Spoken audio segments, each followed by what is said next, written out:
Bonjour, j'aimerais partager avec vous mon coup de cœur du moment pour un petit déjeuner ayurvédique. C'est très réconfortant en hiver.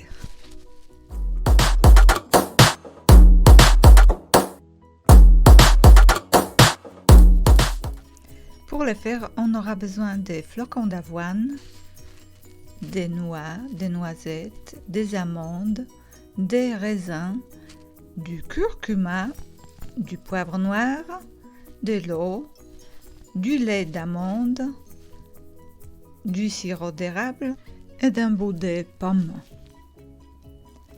Je dois avouer que à la base, j'ai vu quelque part dans un magazine la recette qui ressemblait à cela, une recette pour les céréales aux épices avec du curcuma. Et cela m'a fortement inspirée. Je dois dire que la première fois, c'était bizarre de sentir le goût de curcuma dans un mélange sucré, mais ça m'a fait penser à l'Inde et ça m'a fait voyager quelque part. Mais aussi, surtout, j'ai trouvé que c'était très réconfortant. La chaleur de la bouillie est réconfortante et les épices donnent un bon coup de fouet pour commencer la journée.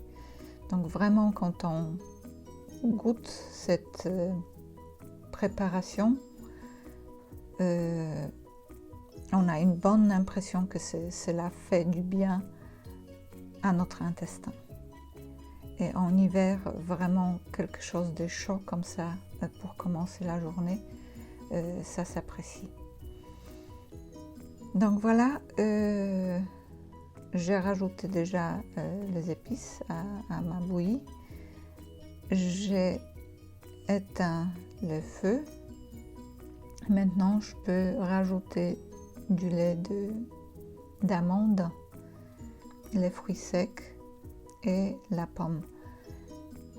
Si vous utilisez le lait de vache, il faudrait éviter les fruits acides. Mais on peut justement faire des variations de la recette en remplaçant le lait d'amande par le lait de vache ou autre boisson selon votre goût, aussi d'autres fruits probablement. Maintenant, c'est la saison parfaite pour les pommes. Et je rajoute aussi un peu de sirop d'érable. Par conviction, je ne consomme pas de sucre cristallisé et j'essaye de le remplacer par autre chose. Donc, au petit déjeuner, le plus souvent, j'utilise le sirop d'érable. Et aussi, déjà, les raisins et la pomme donnent aussi de la douceur en mélange. Et voilà, je coupe grossièrement ma pomme. J'aime avoir quelque chose sous la dent aussi. Donc, j'aime bien les grands bouts. Et mon petit déjeuner est prêt. Essayez, hein, je recommande fortement.